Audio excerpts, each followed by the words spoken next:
There is a very light stage of sleep called stage 2, and this is the sweet spot for daytime power naps. When I talk about these short strategic naps, we are talking about no more than 20 minutes of sleep. And in fact, I don't even want you to get quite 20. Why? Because if you get more than that, especially if you're carrying around sleep debt, as so many of us are, you are very likely to go into deep slow wave sleep. And as important as that is, nocturnally, if you go into this deep sleep during the day, you will feel groggy when you wake up. It will not benefit your performance in the same way these very short stage 2 naps do. So when I say 20 minutes, I mean set your alarm for 20 minutes.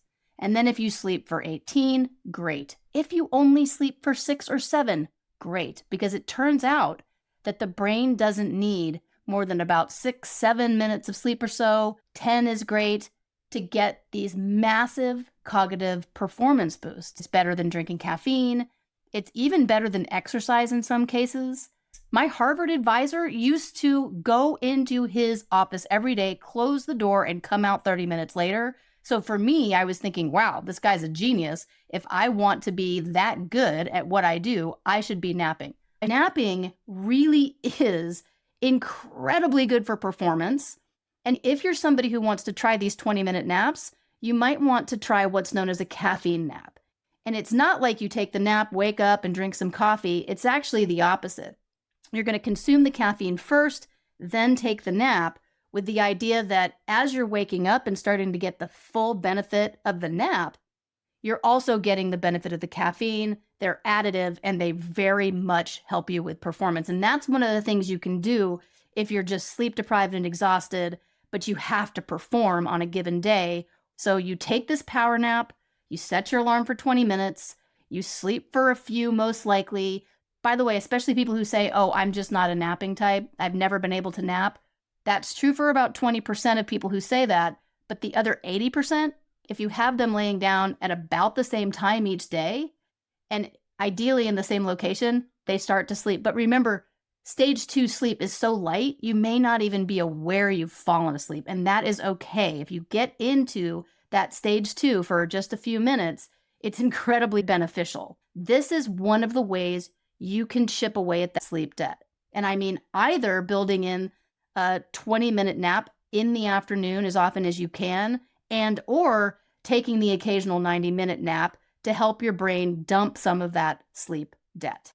To be honest, we're not even understanding very well from a biological perspective why this works as well as it does, but here's why I think it works. When you consolidate memories, you encode them into the hippocampus, but then when those memories get consolidated, they actually get integrated and really transferred, if you will, into these long-term storage sites in the cortex in a completely different part of the brain.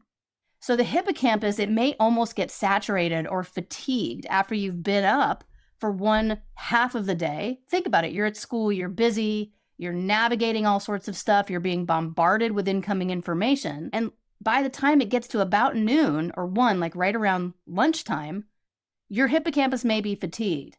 So if you sleep even for a few minutes, it cleans the cache, if you will. Think about that.